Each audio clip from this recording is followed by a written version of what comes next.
ادھر سے نہیں آ پائے گا. ٹھیک. السلام علیکم ورحمۃ اللہ.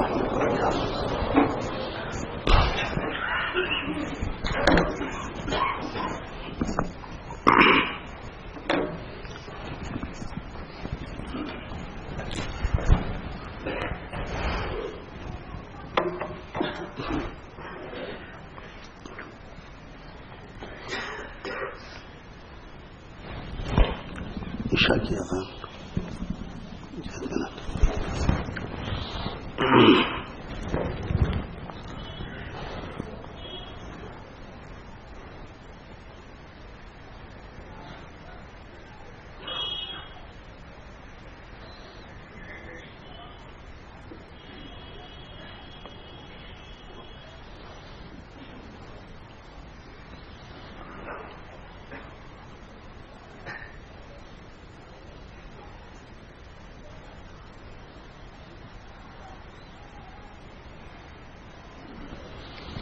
الحمد لله وكفى وسلام على عباده الذين اصطفى أما بعد. أعوذ بالله من الشيطان الرجيم. بسم الله الرحمن الرحيم. وما كان الله ليعذبهم وأنت فيهم وما كان الله معذبهم وهم يستغفرون.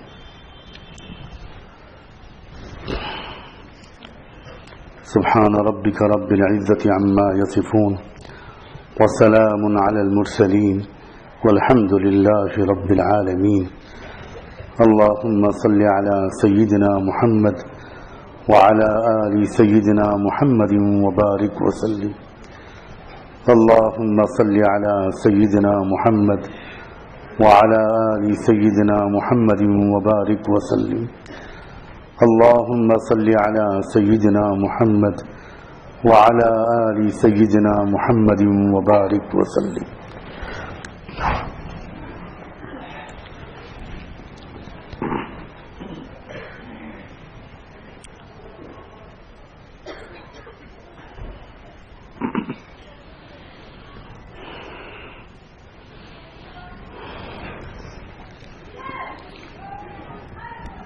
اللہ تعالیٰ نے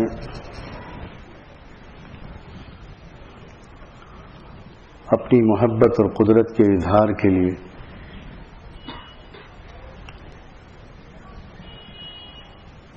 اس انسان کو پیدا فرمایا.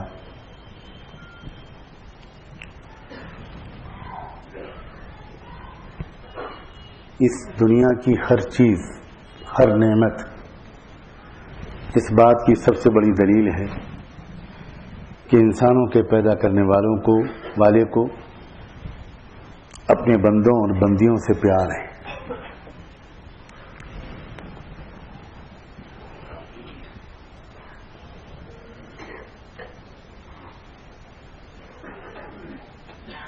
جو اسی بے لوث محبت اور شفقت و پیار کا نتیجہ ہے کہ اس نے بے شمار چیزیں ہمارے اور آپ کے لیے اور اپنے تمام بندوں اور بندیوں کے لیے پیدا فرمائی. اس نے جو کچھ بنایا وہ ہمارے آپ کے لیے بنایا. اس نے آسمان ہمارے آپ کے لیے بنایا، زمین ہمارے آپ کے لیے بنائی.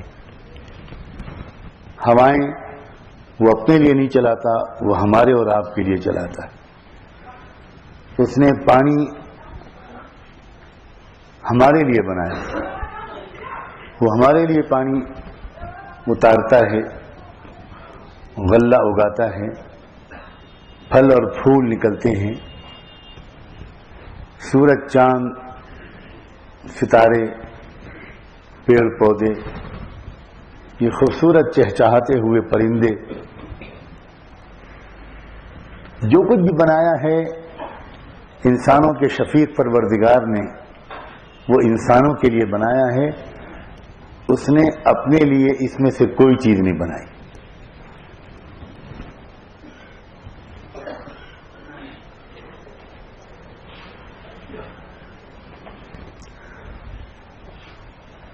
وہ خود نہیں کھاتا، ہمیں اور آپ کو کھلاتا ہے. وہ خود نہیں پیتا، اپنے بندوں اور بندیوں کو پلاتا ہے. وہ خود نہیں پہنتا، ہمیں اور آپ کو پہناتا ہے. وہ خود نہیں سوتا، اپنے بندوں اور بندیوں کو سلاتا ہے. ہم اس سے محبت کرنا بھول گئے ہیں، وہ ہم سے محبت کرنا نہیں بھولا.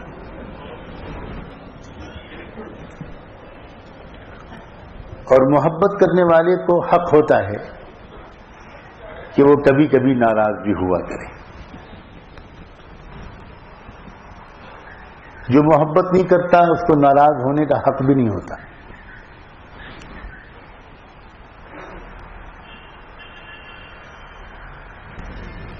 اپنی اولاد سے اولاد کے ماں باپ ناراض ہو سکتے ہیں، اور وہ کبھی کبھی اپنی اولادوں کو کچھ ڈانٹ ڈپٹ بھی کر سکتے ہیں، کچھ سزا بھی دے سکتے ہیں، اس لیے کہ وہ ماں باپ اپنی اولاد سے شدید محبت کرتے ہیں.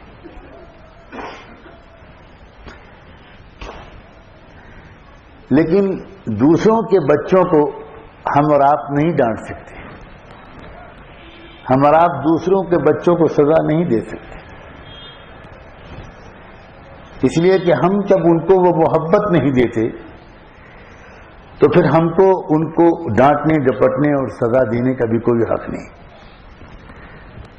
اگر آپ کے بچے کو کوئی اور ڈانٹ ڈپٹ دے تو آپ کو اچھا نہیں لگتا، چاہے آپ خود اپنے بچے کو اس سے زیادہ ڈانٹتے ہوں. لیکن کوئی اور اگر کچھ کہہ دے تو ماں باپ کو برا لگتا ہے. یہ فطرت کا تقاضا ہے، اور یہ اس فطری اصول کا نتیجہ ہے کہ سزا دینے کا، ناراض ہونے کا حق تو اس کو ہوتا ہے جو محبت کرتا ہے.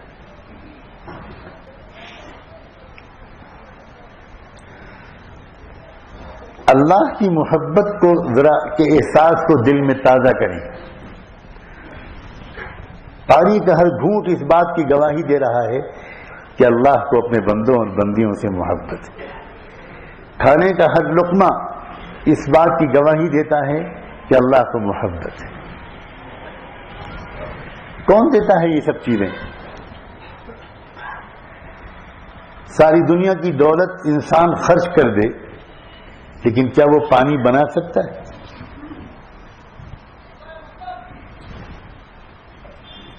تو محبت کو تو ہم محسوس نہیں کرتے، اور محبت کرنے والا کبھی کبھی کوئی سزا دینے کا فیصلہ کرے تو اس کو ہم بہت محسوس کرتے ہیں. 20 سال خوشیوں اور عافیت کے ساتھ گزرتے ہیں، ان کو تو ہم محسوس نہیں کرتے، ان پر کبھی شکر نہیں ادا کرتے،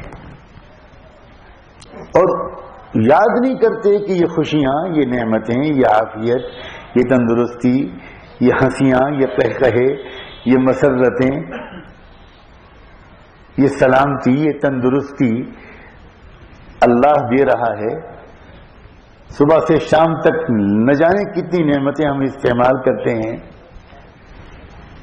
صحیح سالم زندگی کا بڑا حصہ گزارتے ہیں، لیکن اس پر ہم اللہ تعالی کی محبت کو محسوس کر کے اس کا شکر ادا نہیں کرتے. اور وہ کبھی اپنی جذبہ محبت ہی کی وجہ سے تھوڑا سا ہمیں کچھ تنبیہ کرتا ہے، کچھ ہم کو کچھ سزا دیتا ہے، تو ہم اس پر اس اللہ سے ناراض ہونے لگتے ہیں، بدگمان ہونے لگتے ہیں. ہماری سمجھ میں نہیں آتا کہ اللہ ہمارے ساتھ ایسا کیوں کر رہا ہے. ایک نوجوان گزر رہا تھا راستے سے، اور اس کے سر پر پٹی بنی ہوئی تھی. اسی راستے سے گزر رہی تھیں سیدہ رابعہ بصریہ، ولی کاملہ، اللہ کی وہ صالحہ بندی، بزرگ خاتون. پورا معاشرہ ان کی عزت کرتا تھا، ان کا احترام کرتا تھا. انہوں نے اس نوجوان کے سر پہ پٹی بندھی دیکھی تو اس سے پوچھا، خیریت پوچھی کہ بیٹے کیا بات ہے، تم سر پہ پٹی کیوں باندھے ہو؟ تو اس نوجوان نے کہا کہ میرے سر میں سخت درد ہو رہا ہے، اس لیے میں پٹی باندھی۔ سیدہ رابعہ بصریہ نے پوچھا کہ تمہاری کتنی عمر ہو گئی؟ اس نوجوان نے کہا کہ میں 25 سال کا ہوں۔ پوچھا سیدہ رابعہ نے کہ 25 سال کے عرصے میں اس سے پہلے بھی تمہارے سر میں درد ہوا؟ تو اس نوجوان نے کہا کہ نہیں، کبھی مجھے سر میں درد نہیں ہوا جیسا اب ہو رہا ہے۔ تو سیدہ رابعہ نے کہا کہ 25 سال تک میرے رب نے عافیت کے ساتھ تم کو رکھا تو تم نے اپنے سر پر شکر کی کوئی پٹی نہیں باندھی، اور 25 سال میں پہلی بار ذرا سا سر کا درد بھیج دیا تو تم میرے رب کی شکایت کی پٹی لگائے باندھے گھوم رہے ہو، سارے ماحول میں رب کی شکایت کرتے پھر رہے ہو، اس کو بدنام کرتے پھر رہے ہو۔ میرے عزیز بھائیوں، ہمارا یہ مزاج ہے اور یہ موقع ہے کہ ہم آج اس مزاج کی اصلاح کا فیصلہ کریں۔ ہمارا یہ مزاج ہے، یہ کمزوری ہمارے اندر ہے۔ برسہ برس ہم بڑے آرام سے جیتے ہیں، کوئی حادثہ نہیں ہوتا ہماری زندگی میں، کوئی وبا نہیں آتی، کوئی بلا نہیں آتی، چین و سکون سے دن بھی گزرتے ہیں، راتیں بھی گزرتی ہیں، ہفتے گزرتے ہیں، مہینے گزرتے ہیں، سال گزرتے ہیں، اور بڑی مزے مزے کی زندگی گزرتی ہے۔ ہمیں احساس بھی نہیں ہوتا کہ کوئی ہم کو عافیت سے رکھے ہوئے ہیں، اس لیے ہم عافیت میں ہیں، کوئی ہم کو ہماری حفاظت کر رہا ہے اس لیے ہم حفاظت میں ہیں، کوئی ہماری ضرورت کے حساب سے آسمان سے بارش بھیج رہا ہے اس لیے یہ بارش ہمارے لیے مفید ثابت ہو رہی ہے۔ وَإِن مِّن شَيْءٍ إِلَّا عِندَنَا خَزَائِنُهُ وَمَا نُنَزِّلُهُ إِلَّا بِقَدَرٍ مَّعْلُومٍ۔ انسانوں کو جتنی درجے کی جس رفتار کی ہوا کی ضرورت ہے، 20 سال 50 سال سینکڑوں سال اسی رفتار کی ہوا چلتی رہتی ہے، اور ہم کبھی محسوس نہیں کرتے کہ اللہ جس رفتار کی ہوا کی ہمیں ضرورت ہے آپ اسی رفتار کی ہوا چلا رہے ہیں، یا آپ کا احسان ہے۔ اگر آپ نے اس کی رفتار بڑھا دی گئی ہوتی تو پوری بستی تباہ ہو گئی۔ یہ ہوا کی رفتار ہی تو بڑھتی ہے جو سائیکلون آتا ہے، طوفان آتا ہے، عجیب و غریب قسم کی بربادیاں آتی ہیں۔ ابھی 2-3 دن پہلے آیا ہے، 2-7 دن پہلے، ہمیں احساس بھی نہیں ہوتا۔ بارش ہوتی ہے، جتنی بارش ہمیں چاہیے ہوتی ہے اتنی ہی ہوتی ہے، جس سے ہماری فصلیں تیار ہو جائیں، ہمارے کھیت اور باغ سیراب ہو جائیں، جتنی بارش سے ہم کو پینے کے پانی بقدر ضرورت مل جائے۔ ہمیں کبھی احساس نہیں ہوتا کہ اللہ آپ نے ہماری ضرورت کے حساب سے بارش بھیجی ہے، کم بھیجتے تو قحط پڑ جاتا، زیادہ بھیجتے تو سیلاب آ جاتا، ہم پریشان ہو جاتے۔ اللہ آپ کے پاس تو خزانے ہیں، آپ زیادہ بھی بھیج سکتے تھے، مگر آپ نے ہم پر رحم کیا، اپنی مخلوق کی رعایت کر کے اتنی ہی بارش بھیجی جو بندوں اور بندیوں کے لیے زحمت کا باعث نہ ہو، رحمت کا باعث۔ اللہ آپ کا بہت شکر ہے۔ غفلت کا ایک عجیب حال ہے ہم سب کے دلوں میں، یاد نہیں رہتا۔ اللہ تعالی نارمل دن گزر جائے، بغیر حادثے کے گزر جائے، یہ معمولی نعمت نہیں ہے۔ جس دن کسی پر حادثہ گزرتا ہے اس دن اس کو پتہ چلتا ہے کہ حادثہ نہ گزرنا کتنی بڑی نعمت ہے۔ میں ایک بار مدینہ منورہ میں ایک اسپتال میں داخل ہوا تو جس کمرے کے جس بیڈ پر میں رہا چند دن، اس بیڈ کے قریب کی دیوار پر عربی زبان میں ایک جملہ لکھا ہوا تھا جو پچھلے کسی مریض نے لکھا تھا، الصحۃ تاج علی رؤوس الاصحاء لا یراہ الا المرضى۔ کہ تندرستی جو ہے وہ تندرستوں کے سر پر ایک ایسا تاج ہوتی ہے جو صرف بیماروں کو نظر آتا ہے. بیمار دیکھتے ہیں، اسپتال میں پڑا ہوا بیمار دیکھ رہا ہے کہ لوگ چل رہے ہیں، آ رہے ہیں، جا رہے ہیں، کھا رہے ہیں، پی رہے ہیں، باتیں کر رہے ہیں، ہنس رہے ہیں، اور وہ مریض محسوس کر رہا ہے میرے تو فریکچر ہے، پلاسٹر پڑا ہوا ہے، پیر میں پتھر بندھے ہیں، ہاتھ میں گلوکوز کی بوتل چل رہی ہے، میرا آپریشن ہوا ہے، میری آنتیں باہر نکلی ہوئی ہیں، میری نلکی پڑی ہوئی ہے، مجھے غذا بھی نلکی سے دی جا رہی ہے. تب اس وقت اس کو احساس ہوتا ہے کہ 50 سال زندگی کے میں بڑے مزے سے گزار چکا، لیکن مجھے ان 50 سال میں کبھی بھی یاد نہیں آیا کہ میں اپنے رب کا شکر ادا کروں. آج جب وہ نعمت صحت کی تھوڑے دن کے لیے اللہ نے واپس لے لی، تب آج مجھے پتا چل رہا ہے کہ صحت کیا چیز ہے. اسی لیے لوگوں، عام زندگی کا گزرنا بھی نعمت ہے اور حادثوں کا آنا بھی نعمت ہے. کیونکہ حادثے نہ آئیں، بلائیں نہ آئیں، پریشانیاں نہ آئیں تو سچی بات یہ ہے کہ ہم غافلوں کو کچھ یاد ہی نہیں آتا، کوئی احساس ہی نہیں ہوتا.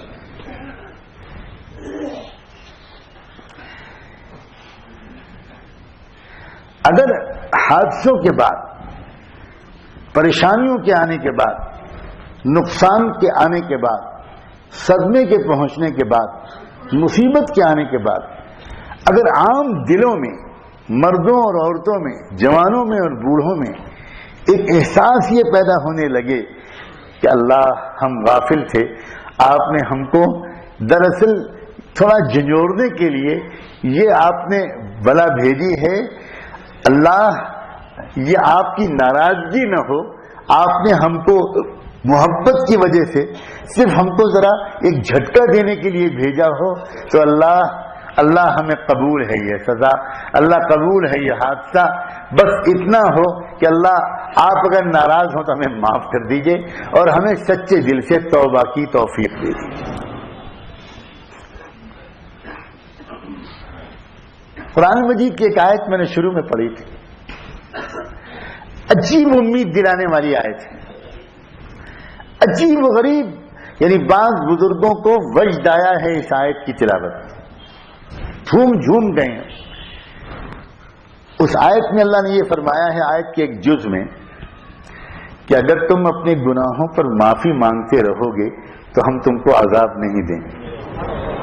عجیب بات ہے، یہ نہیں کہا کہ اگر تم گناہ نہیں کرو گے تو ہم تم کو عذاب نہیں دیں گے.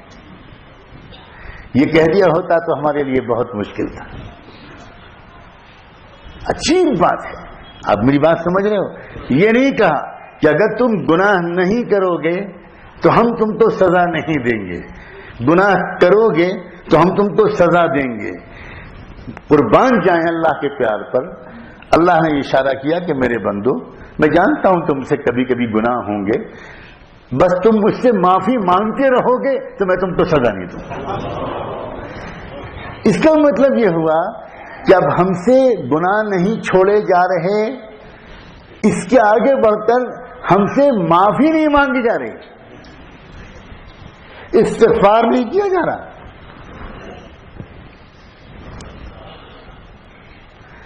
اللہ اتنا مہربان ہے، اتنا کریم ہے. شوق دلایا اللہ نے اس بات کا کہ بندو گناہ چھوڑو، ایک بھی گناہ تم سے نہ ہونے پائے. شوق دلایا، خوب شوق دلایا، خوب شوق دلایا. اتنا شوق دلایا کہ اللہ نے صحابہ کی بلند ہمتی کو دیکھ کر اللہ تعالیٰ نے ایک عجیب حکم دے دیا.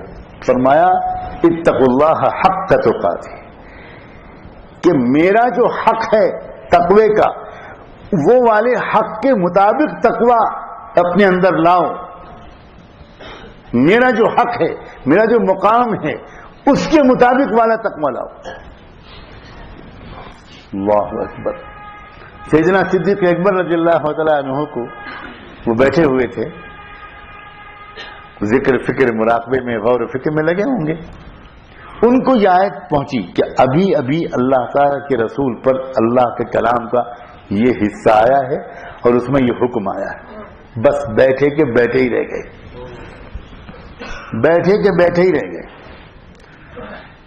تھوڑی دیر کے بعد ان کو بلایا حضور پاک صلی اللہ علیہ وآلہ وسلم نے. کوئی قاصد آیا کہنے کے لیے کہ آپ کو اللہ کے رسول یاد فرما رہے ہیں. تو صدیق اکبر نے اٹھنا چاہا اور کمر سے چٹ کی آواز آئی اور وہیں پر گر گئی. کیا ہوا؟ ابو بکر صدیق نے کہا اللہ کے رسول سے میرا سلام کہنا, دعا کی درخواست کرنا. یہ جو اب کلام آیا ہے ان پر اللہ کا کہ اللہ کے حق کے مطابق تقوی اختیار کرو, ابو بکر کی کمر ٹوٹ گئی ہے. یہ سن کر ابو بکر کے بس کی بات نہیں ہے کہ اللہ کے حق کے مطابق تقوی اختیار کرو. اللہ کا حق, اس کا مطلب تو یہ ہوا کہ ایک لمحے کو غفلت نہ ہو, ایک چھوٹی سی غلطی بھی نہ ہو. یہ ابو بکر کے بعد اب کس سے اٹھ, میری کمر ٹوٹ گئی, اٹھ ہی نہیں پائے. بس صلاۃ و سلام ہو رحمت دو عالم صلی اللہ علیہ وآلہ وسلم پر. ان کے دل پر اتنا اثر پڑا کہ اللہ کی طرف متوجہ ہو گئے. اللہ, ابو بکر جیسا میرا ساتھی وہ آپ کا یہ حکم برداشت نہیں کر پایا. اللہ, میرا ابو بکر جیسا جانثار دوست, اس کی کمر ٹوٹ گئی. اللہ کچھ نرمی کی بات بھیج دیجیے, کچھ نرمی کی بات بھیج دیجیے. میں اور ایمان والوں کا کیا تذکرہ کروں, ابو بکر کا یہ حال ہے جس پر مجھے فخر ہے, جو میرا داہنا ہاتھ ہے, جس کے بارے میں آپ کے اشارے پا کر کہہ چکا ہوں کہ نبیوں کے بعد سب سے اونچا مقام انسانی تاریخ میں میرے دوست اور میرے غار کا ساتھی ابو بکر کا ہے. اس کا یہ حال, حضور کی طلب پر اللہ کو پیار آیا, اور ابو بکر کی اس طرف پر اللہ کو پیار آیا. فوراً دوبارہ جبریل امین کو بھیجا اللہ, اور دوسری آیت بھیجی, اور اس آیت میں فرمایا وَاتَّقُوا اللَّهَ مَا اسْتَطَعْتُمْ, کہ جتنا کر سکو اتنا تقوی پیش کر دو. حضور پاک صلی اللہ علیہ وسلم خوش ہو گئے اور فوراً حضرت صدیق اکبر تک یہ آیت بھجوائی اور کہا بلال جاؤ کہہ دو ابو بکر سے اللہ نے کہلوایا ہے اتقوا اللہ ما استطعتم, جتنا کر سکو کرو, باقی کمی میں اپنے کرم سے پوری کرتا ہوں. بس جیسے ہی حضرت صدیق اکبر نے یہ پیغام سنا سجدے میں گر گئے. اللہ, اب ہمت بڑھ گئی, اب ہمت بڑھ گئی, جتنا کر سکیں گے کریں گے. کتنا کریم ہے اللہ.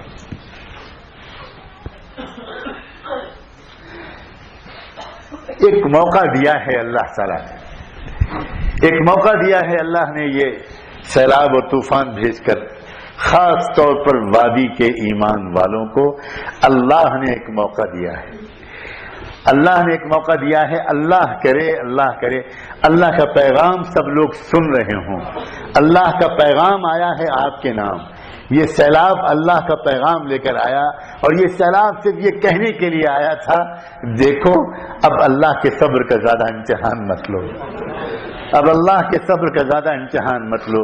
عیاشیاں چھوڑ دو, فضول خرچیاں چھوڑ دو, نوجوانوں بدکاریاں چھوڑ دو, بے حیائیاں چھوڑ دو, بخل چھوڑ دو, غریبوں کا حق کا مارنا چھوڑ دو, تاجروں جھوٹ بول کر مال کا کمانا چھوڑ دو, قناعت اختیار کر لو, صبر اور ہمدردی اختیار کر لو, سخاوت اختیار کر لو.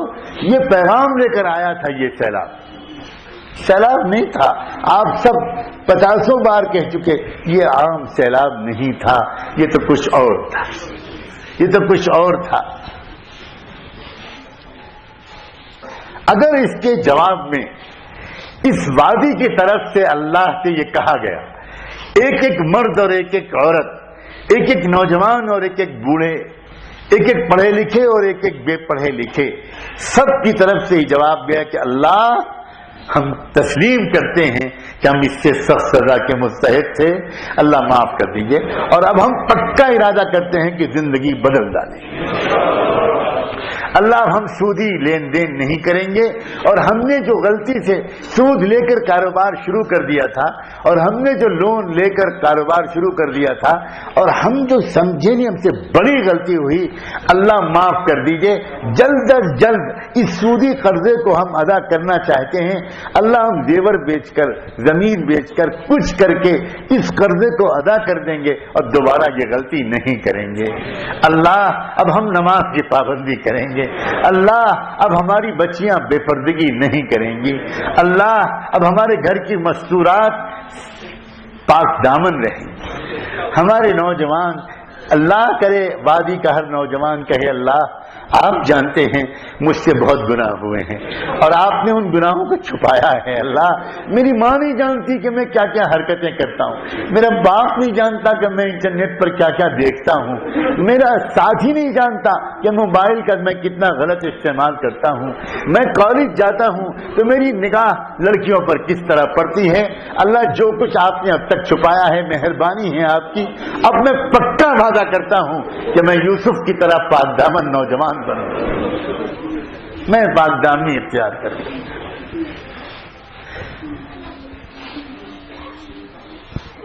بیٹیاں کہیں اپنے ماں باپ سے، اللہ کرے کہ میری آواز مستورات میں بھی پہنچ رہی ہو، نہیں تو آپ یہ پیغام پہنچائیے، بیٹیاں کہیں اپنے ماں باپ سے، نوجوان لڑکے کہیں اپنے ماں باپ سے، امی، ممی، ابو، ڈیڈی، آپ جو کہتے ہو، خدا کے لیے میں آپ کے پیر پکڑ کے ریکویسٹ کرتا ہوں میری شادی میں فضول خرچی مت کیجیے، مت کیجیے گا۔ بیٹیاں کہیں میں فاطمہ سے زیادہ معزز باپ کی بیٹی نہیں ہوں،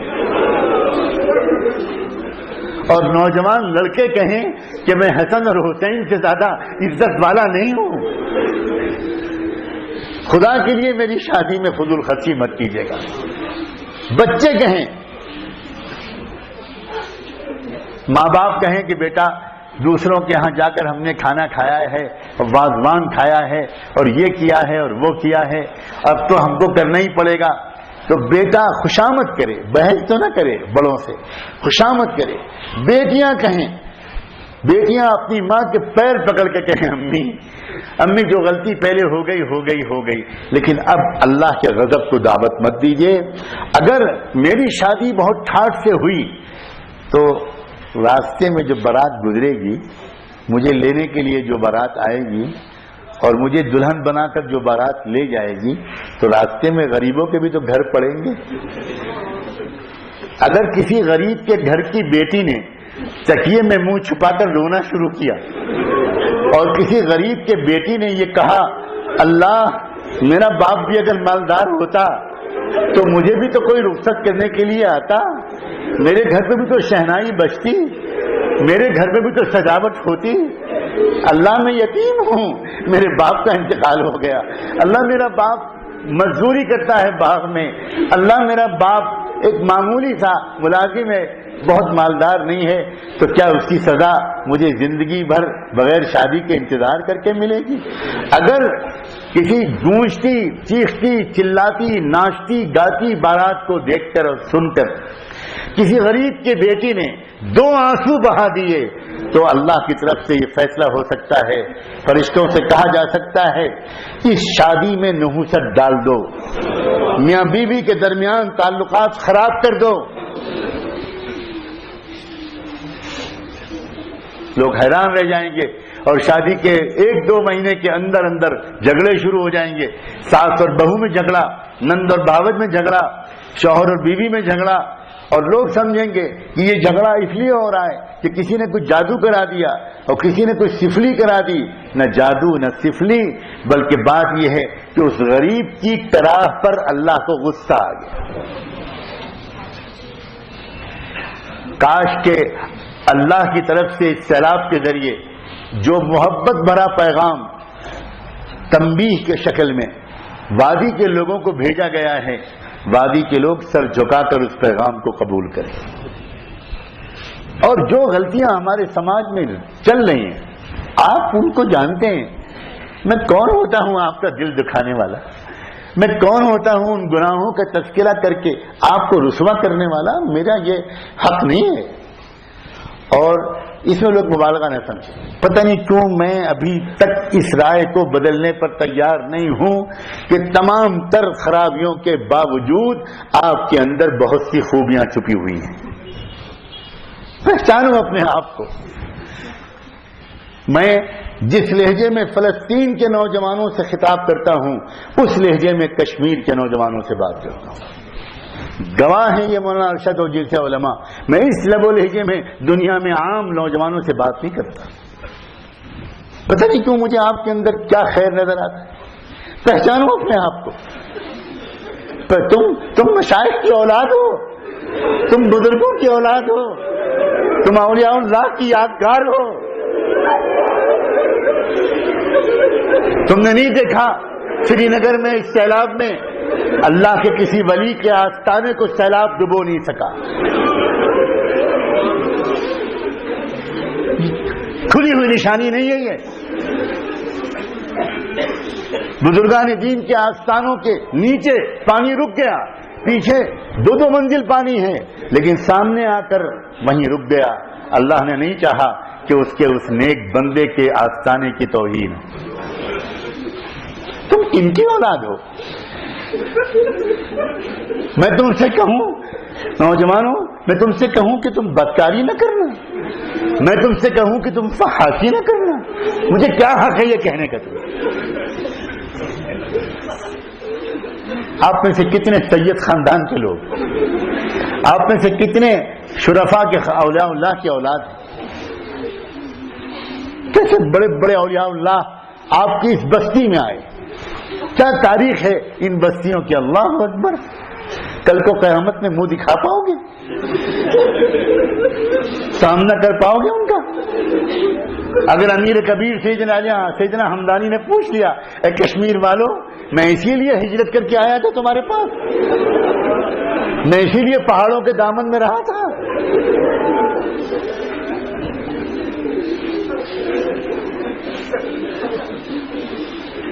سب مل کر توبہ کرے.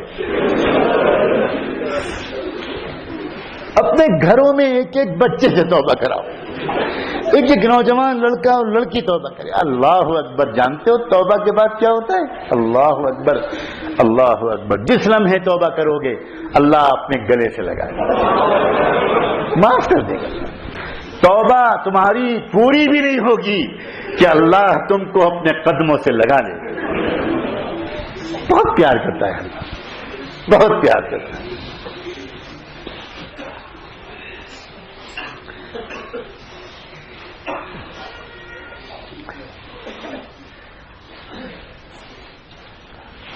کسی شہزادے,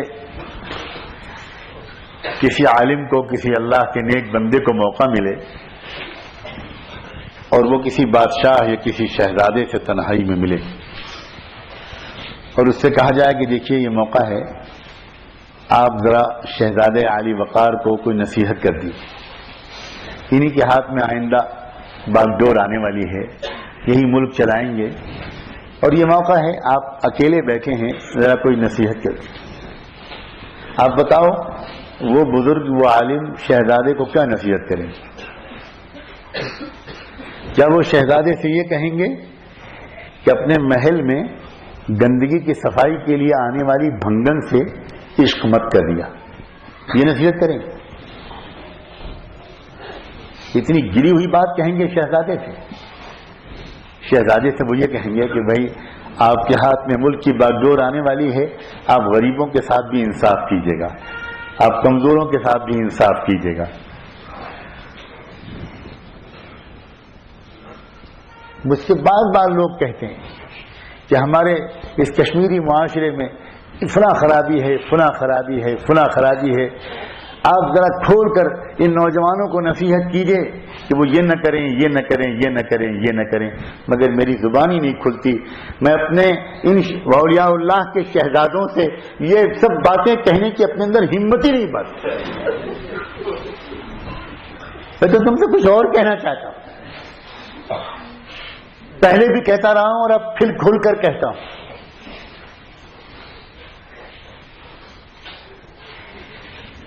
آج کی دنیا ہمدرد انسان کو دیکھنے کے لیے ترس رہی ہے. ہر طرف خود غرضی ہے، ہر طرف لوٹ کھسوٹ ہے، ہر طرف کرپشن ہے، ہر طرف نفسی نفسی ہے. عجیب معاشرہ ہے، پورے دنیا کا حال عجیب.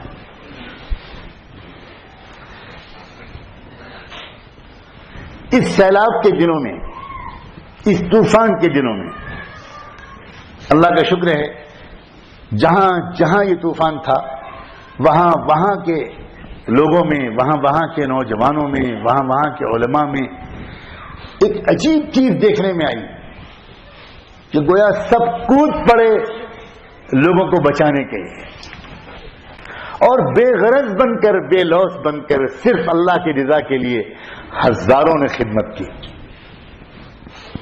آج صبح فجر کی نماز کے بعد میرے پاس وہ بہت سے والنٹیئرس آئے، وہ نوجوان آئے، وہ بہت سے لوگ آئے جنہوں نے ان دنوں میں ہمارے نقابر علماء کی رہنمائی میں ریسکیو کا کام کیا، خدمت کا کام کیا، ریلیف کا کام کیا اور ڈوبتے ہوئوں کو بچایا. اور میں نے ان سے پوچھا کہ بھئی آپ آئے ہیں تو ذرا اپنے اپنے تجربات سنائیے، کوئی خاص بات جو آپ نے دیکھی ہو، کوئی واقعہ جو آپ کو یاد ہو سنائیے. عجیب و غریب واقعات سنائے. اور خود ان نوجوانوں نے یہ کہا کہ ہمیں خود خبر نہیں تھی کہ ہمارے اندر ایسی ہمدردی موجود ہے، ایسی محبت موجود ہے.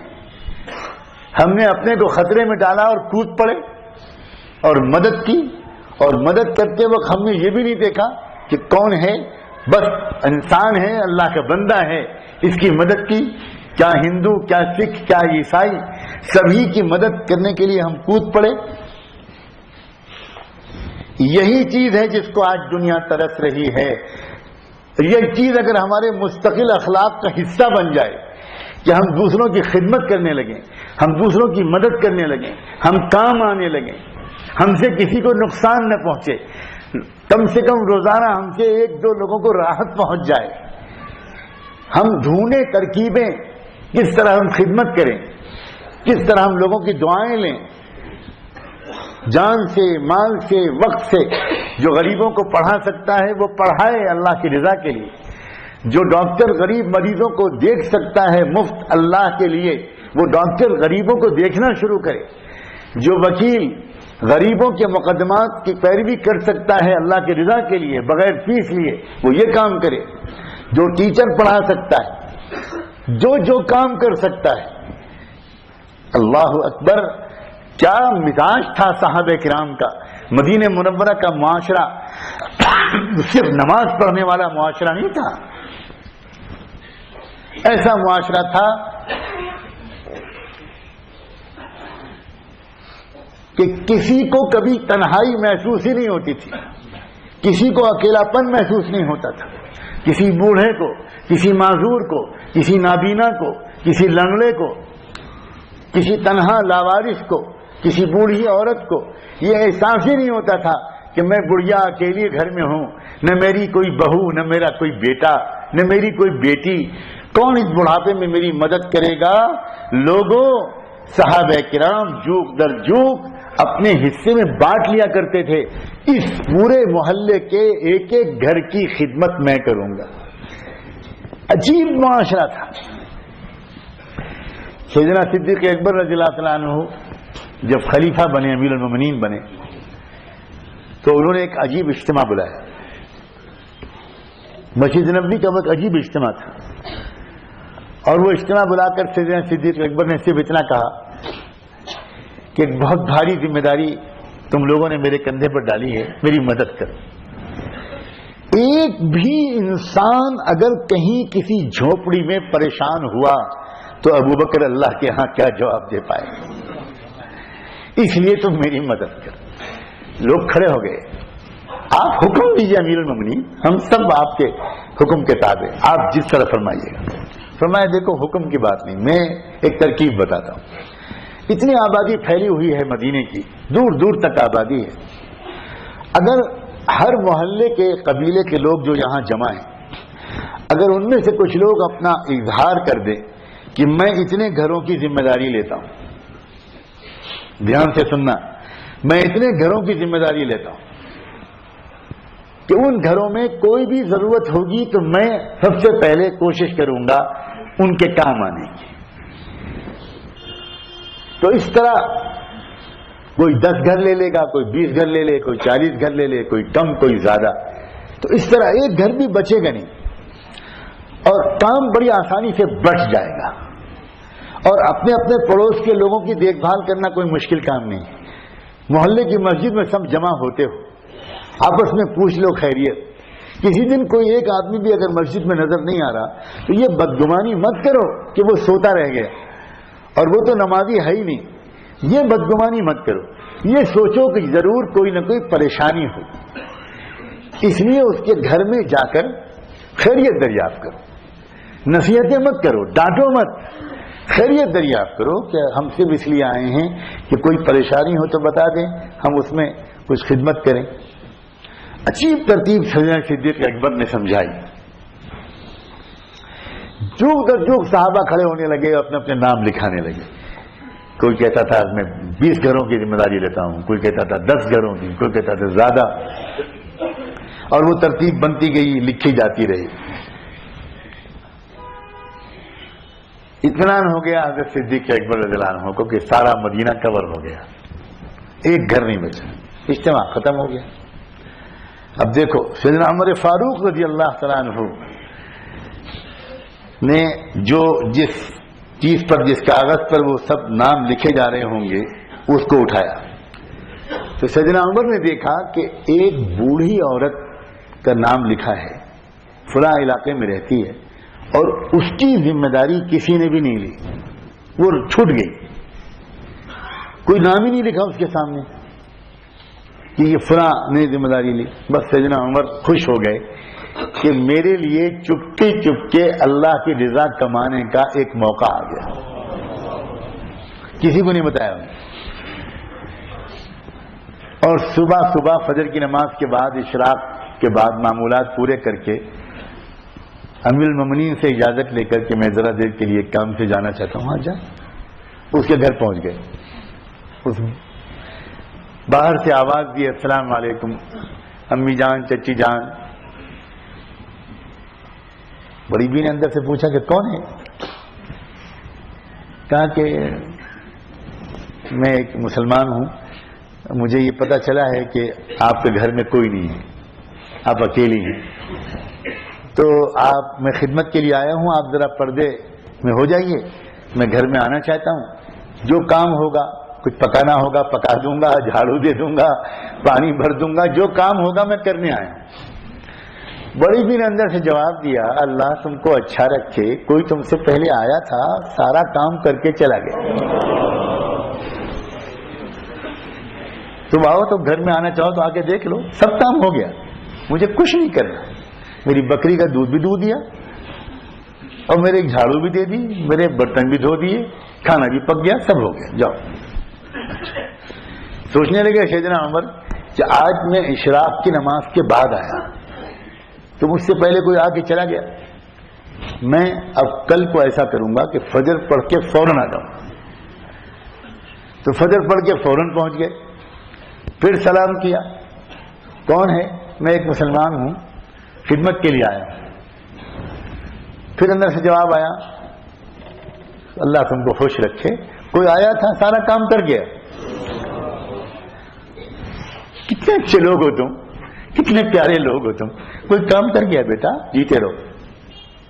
پھر سیدنا عمر پریشان ہوئے، اچھا میں کل کو تہجد کے وقت میں جاؤں گا، میں اپنی تہجد پہلے پڑھوں گا، اس کے بعد 2:30 بجے 3 بجے رات میں پہنچ جاؤں گا، تب تک مجھ سے پہلے کوئی نہیں پہنچے گا۔ پھر پہنچے، تہجد کے وقت میں پہنچے، اور پھر پوچھا تو بڑی بی نے جواب دیا، پیارے اللہ تمہیں خوش رکھے، کوئی آیا تھا کام کر گیا۔ ارے ٹھیک ہے، تو اگلے دن انہوں نے طے کیا کہ اب میں عشاء کے بعد سونے کے بجائے میں یہیں آ کر بیٹھ کر چھپ جاؤں گا اور دیکھوں گا کہ آتا کون ہے۔ تو وہیں کہیں بیٹھ کر جھاڑی کے پیچھے چھپ کر انتظار کرتے رہے، اور جب رات کا کچھ حصہ گزرا تو ان کو اندھیرے میں نظر آیا کہ ایک ذرا اچھے لمبے قد کا ایک انسان آ رہا ہے اور چلنے کی آہٹ بھی نہیں ہو رہی اس کی، بہت دھیرے دھیرے قدم رکھ کے آ رہا ہے، اور قریب آئے اور قریب آئے اور قریب آئے، دیکھا تو صدیق اکبر رضی اللہ عنہ۔ سیدنا عمر اپنے کو روک نہ سکے، وہ چیخ نکل گئی ان کی کہ ابو بکر، عمر تم سے کبھی نہیں بڑھ سکتا، عمر آپ سے کبھی نہیں بڑھ سکتا۔ حضرت ابو بکر صدیق نے کہا کہ عمر ذرا آہستہ بولو، یہ لوگوں کے سونے کا وقت ہے، لوگوں کی نیند خراب ہو جائے گی۔ پھر حضرت عمر نے قریب سے دیکھا کہ یہ صدیق آپ امیر المومنین، آپ اپنے ہاتھ میں جوتے لیے ہوئے ہیں، جوتے پہن کے نہیں چل رہے؟ فرمایا جوتے پہن کے چلوں گا تو چپ چپ آواز ہوگی، کسی کی نیند خراب ہو سکتی ہے، اس لیے میں جوتے پہن کے نہیں چل رہا ہوں۔ اللہ اکبر، یہ تھا اسلام، یہ تھے مسلمان۔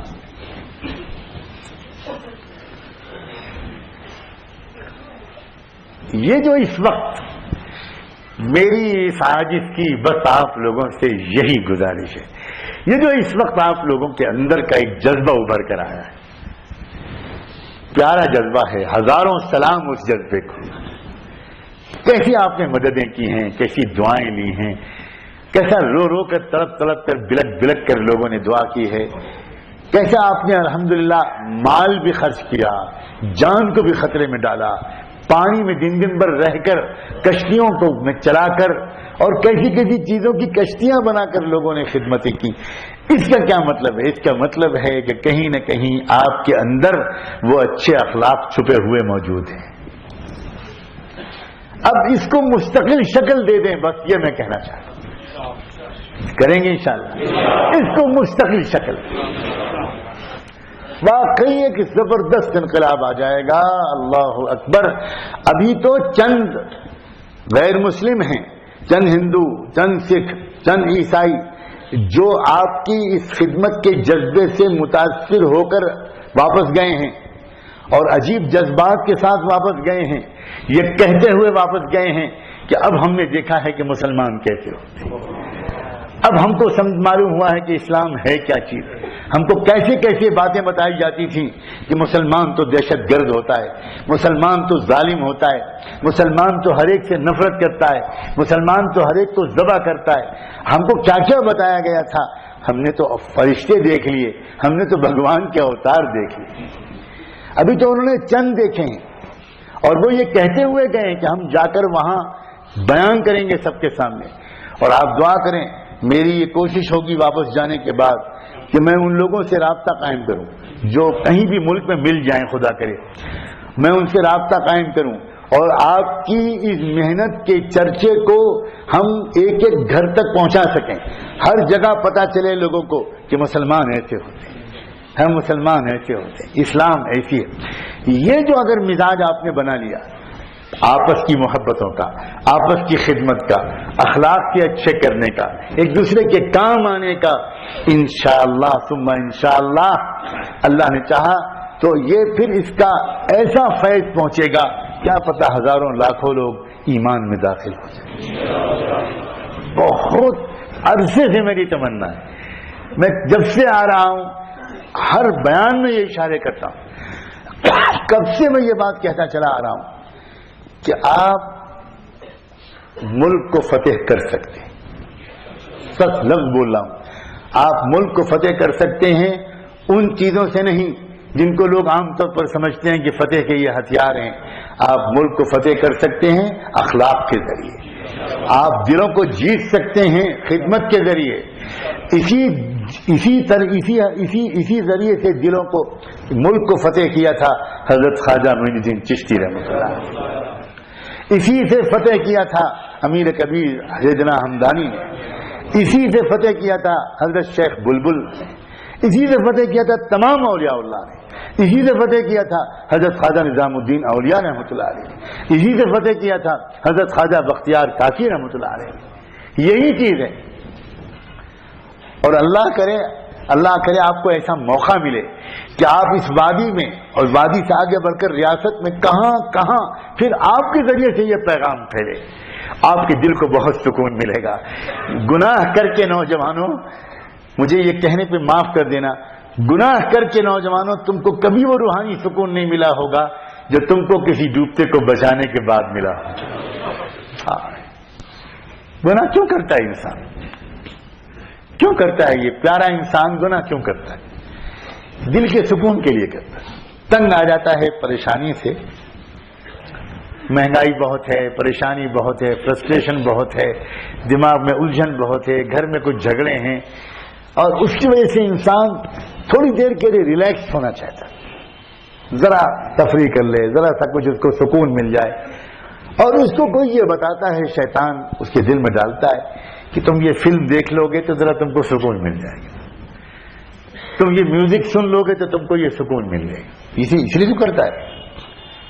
اب تو تجربہ اللہ نے کرا دیا. جو سکون دن بھر بھوکے رہ کر ہمارے ان والنٹیئرز کو ملا ہوگا، اور جو سکون دوسروں کو ڈوبنے سے بچا کر جب وہ پہنچاتے ہوں گے ان کو ان کی سیف جگہوں پر، اور اس وقت جو ان کے دل کو ایک سکون ملتا ہوگا، آج اللہ آپ نے ہم کو ایک نیک کام کی توفیق دی.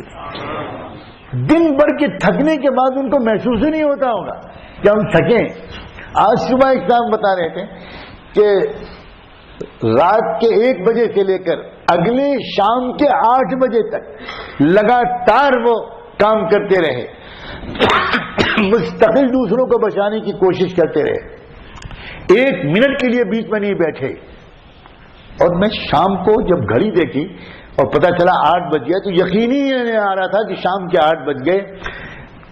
خود میں حیران تھا کہ لگاتار یہ تقریباً 18-20 گھنٹے 1 منٹ بیٹھے بغیر، کچھ کھائے پیے بغیر، باتھ روم جائے بغیر میں نے کیسے یہ پورا وقت گزار دیا.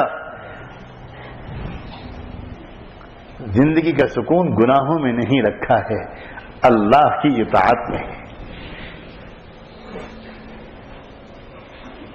یہ اللہ تعالیٰ نے ایک موقع عطا فرمایا ہے. اللہ تعالیٰ اس موقع سے فائدہ اٹھانے کی توفیق. دیکھو ہم سے یہ غلطی نہ ہو کہ تھوڑے دنوں کے بعد ہم پھر غفلت میں پڑ جائیں اور پھر اللہ اس سے سخت سزا بھیجے. یہ غلطی نہ ہو، یہ غلطی نہ ہو. بھائی اللہ کے خزانوں میں یہ آخری سزا نہیں تھی، یہ آخری سزا نہیں تھی. سزائیں تو بہت ہیں اللہ کے خزانوں، سزائیں تو بہت ہیں. بڑی بڑی قومیں، طاقتور قومیں ان کی سزاؤں کو تحمل نہ کر سکی، نیست و نابود ہو گئے. نہ مکان رہے، نہ محل رہے، نہ کھیت رہے، نہ باغات رہے، سب ختم. زمینیں دھس گئیں، دھسا دیے گئے لوگ. اللہ کے خزانوں میں بہت سخت سزائیں موجود ہیں، اور اللہ کے خزانوں میں اللہ اکبر رحمت کے لاکھوں جھونکے موجود ہیں. اب اگر تقوی کی زندگی اختیار کر لی جائے، بس گناہوں سے بچنا، گناہوں سے بچنا. اللہ کے بندوں میرے عزیزوں، گناہوں سے بچو، گناہوں سے بچو.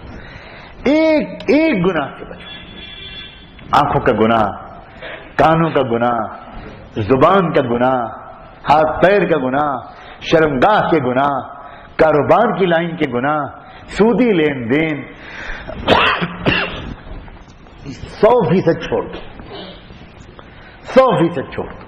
آپ دیکھنا، آپ چھوٹا سا کاروبار کرو بغیر سودی قرضہ لیے ہوئے، اور کوئی کہیں سے سود کا انوالومنٹ نہ ہو، اور اسی چھوٹے سے کاروبار سے حاصل ہونے والی آمدنی کو اپنی غربت کے باوجود اللہ کے راستے میں تھوڑا خرچ بھی کر دو، پھر دیکھنا اللہ تعالیٰ کیسی خوشحالی بھیجیں گے، کیسی برکتیں آئیں گی. وَلَوْ أَنَّ أَهْلَ الْقُرَىٰ آمَنُوا وَاتَّقَوْا لَفَتَحْنَا عَلَيْهِمْ بَرَكَاتٍ مِّنَ السَّمَاءِ وَالْأَرْضِ. جی اللہ تعالیٰ کا نظام ہے. اللہ تبارک و تعالیٰ اس حادثے کو بہت بڑے خیر کا ذریعہ بنا، بہت بڑے خیر کا ذریعہ. ان علماء کرام نے ارادے کیے ہیں، اللہ تعالیٰ ان کو بہت جزائے خیر دے. اللہ آپ کو اپنے علاقے کے ان اللہ کے نیک بندوں کی قدر کی توفیق، قدر کی توفیق، قدر کی توفیق. اللہ والوں کے پاس جایا کرو، اللہ والوں کی ذکر کی مجلسوں میں شریک ہو، اللہ والوں کی نصیحتوں کی مجلسوں میں شریک ہو. اس علاقے میں الحمدللہ کیسے کیسے ہیرے جواہرات اللہ تعالیٰ نے پیدا کر دیے. ایک سے ایک عجیب و غریب اللہ کے بندے, ان کی قدر کرو. معلوم کرو کس دن مجلس ہوتی ہے حضرت مولانا مفتی ایوب صاحب کی, کہاں کہاں درس قرآن ہوتا ہے, درس حدیث ہوتا ہے, مجالس ہوتی ہیں. کہاں مجلس ہوتی ہے مولانا مفتی عبدالرشید صاحب کی, کہاں مجلس ہوتی ہے ہمارا حضرت مولانا حمید اللہ صاحب کی, کہاں کس طرح جائیں, کس کے پاس جائیں. کہاں مجلس ہوتی ہے مفتی نذیر صاحب کی, کہاں مجلس ہوتی ہے ان اللہ والوں کی. جاؤ توبہ کرو ان کے ہاتھ پر, ان کو گواہ بنا کر توبہ کرو, ان سے محبت کرو, اور ان سے ان کے دیے ہوئے علم, اللہ نے جو ان کو علم دیا ہے اس سے فائدہ اٹھا, اس سے فائدہ اٹھا. حضرت مولانا رحمۃ اللہ صاحب کیسے کیسے اکابرین یہاں موجود ہیں, اللہ اکبر, کیسے کیسے اللہ والے یہاں موجود ہیں. یہ غلطی آپ سے نہ ہو کہ اپنے علاقے کے اللہ والوں کی آپ ٹھیک سے قدر نہ کر سکیں, یہ غلطی نہ کرنا. یہ غلطی ہوتی ہے بہت سے علاقے کے لوگوں سے کہ اپنے علاقے کے اللہ والوں کی ان کو قدر نہیں ہوتی. یہ بہت بڑی غلطی ہے, اس غلطی سے بچنا. اگر آپ اس غلطی سے بچو گے تو ساری کمیاں دور ہو جائیں, پھر انشاءاللہ اخلاق بھی اچھے ہوں گے, معاشرت اور معاملات بھی اچھی ہوگی, اللہ کی ذات سے محبت بڑھے گی, اللہ کے رسول سے محبت بڑھے گی, بزرگوں اولیاء اللہ سے محبت بڑھے گی, اللہ کے راستے میں نکلنا آسان ہوگا, خوب تعلیم کے حلقوں میں دل لگے گا, گشت میں دل لگے گا, اللہ کے بندوں سے اللہ کے لیے باتیں کرنا میں دل لگے گا, یقین کے مذاکروں میں دل لگے گا, نماز کے مذاکرے میں دل لگے گا, علم و ذکر کے مذاکرے میں دل لگے گا, اور زندگی بڑی پرسکون گزرے گی. اپنے گھروں کے اندر کے ماحول کو بھی اے عزیز لوگوں, اپنے گھروں کے اندر کے ماحول کو بھی بہت صاف ستھرا, پاکیزہ اور محبت بھرا بنا دو. بار بار یہ غلطی ہوتی ہے کہ باہر کی زندگی میں تو ہم ہنستے مسکراتے ہیں, لیکن گھر میں ماں باپ کے ساتھ ٹینشن, میاں بیوی میں ٹینشن, اپنے اولاد کے ساتھ ایک گیپ, یہ صحیح اسلامی طریقہ نہیں. اپنے گھروں کے ماحولوں کو بھی بہت خوبصورت بناؤ, بہت پیار بھرا ماحول بناؤ, پاکیزہ ماحول بناؤ. گھر کے اندر ایسا ماحول ہو کہ اللہ یاد آئے. ایسا ماحول گھر میں نہ بننے دو کہ گانے سننے کا شوق ہو, میوزک سننے کا شوق ہو. ایسا ماحول بناؤ کہ قرآن مجید کی تلاوت کا شوق ہو, درود شریف پڑھنے کا شوق ہو. ایسا ماحول بناؤ. ایسا ماحول بنائیں گے آپ تو گناہوں سے بچنا آسان ہو جائے گا. میں تفصیل اور کتنی بیان کروں, میں تو اپنے عجیب تجزیہ پا رہا ہوں. جو لوگ بہت ہی روحانی سکون جن کو رہتا ہے وہ گناہ نہیں کرتے. گناہ وہی لوگ کرتے ہیں جو اندر سے روحانی طور پر غیر مطمئن رہتے ہیں. جو اندر سے بالکل مست رہے گا, مطمئن رہے گا, اس کے دل کو غذا ملتی رہے گی تو وہ کبھی گناہ نہیں کرے. لاکھوں روپے کوئی اس کو دے, وہ ایک چھوٹا سا گناہ کرنے پر تیار نہیں ہوگا.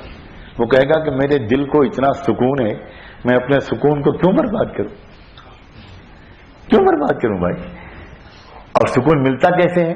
سکون گناہوں سے نہیں ملتا, سکون گناہ چھوڑنے سے ملتا ہے, سکون گناہ سے اپنے کو روک لینے سے ملتا ہے, سکون اللہ کے ذکر سے ملتا ہے, اللہ کی یاد سے ملتا ہے, سکون قرآن کی تلاوت سے ملتا ہے, سکون اچھی نماز پڑھنے سے ملتا ہے, سکون اچھا سجدہ کرنے سے ملتا ہے, سکون رو رو کر اللہ سے معافی مانگنے سے ملتا ہے, اپنی پریشانیاں اللہ کے سامنے رکھ کر اللہ کی مدد مانگنے سے دل کو سکون ملتا ہے.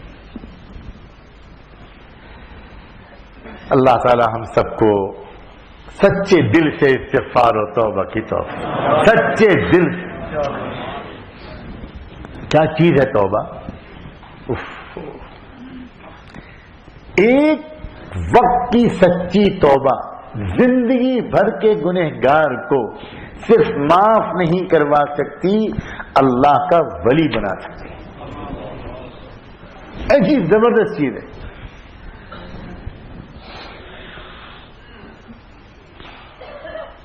ایک نوجوان تھا, بہت بہت مالدار تھا اس کا باپ، اچانک بیمار پڑا اور انتقال کر گیا.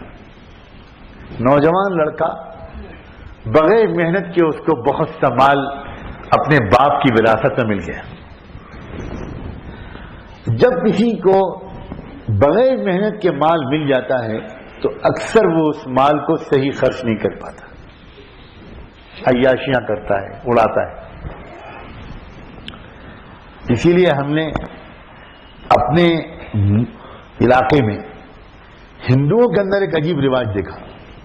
آپ کو حیرت ہوگی کہ میں کیوں ان کا تذکرہ کر رہا ہوں. عقل مندی اور کی بات ہم کو کہیں سے بھی ملے ہم کو لے لینی چاہیے. میں نے ان کے اندر ایک بہت عجیب بات دیکھی، بڑے بڑے کروڑ پتیوں کے اندر، کہ وہ اپنے بیٹے کو اپنے کاروبار میں نہیں بٹھاتے. شروع میں بالکل نہیں بٹھاتے. سندھیوں کو بھی دیکھا میں نے، پنجابیوں کو بھی دیکھا، وہ اپنے بیٹے کو کاروبار میں نہیں بٹھاتے. وہ اپنے بیٹے سے کہتے ہیں کہ تم کہیں جا کر نوکری کرو. خود کروڑ پتی ہیں، 5 اسٹار ہوٹل کے مالک ہیں، اور بیٹے سے کہہ رہے ہیں تم جا کر کسی ریسٹورینٹ میں کیشیئر بنو. اب بیٹا بیچارہ نوکری کر رہا ہے، لیٹ آتا ہے 5 منٹ تو سیٹھ کی ڈانٹ کھاتا ہے، اس کی تنخواہ کاٹی جاتی ہے. وہ دن رات محنت کرتا ہے، تب جا کے اس کو پتا چلتا ہے کہ کاروبار کس مشکل سے ہوتا ہے. تب اس کو پتا چلتا ہے کہ کمائی ہوتی کیسے ہے. جب اس کو 4 سال 5 سال 7 سال 10 سال خوب اچھی طرح رگڑ دیتا ہے اس کا باپ، تب کہتا ہے اب تم اپنے کاروبار میں میرے ساتھ بیٹھو.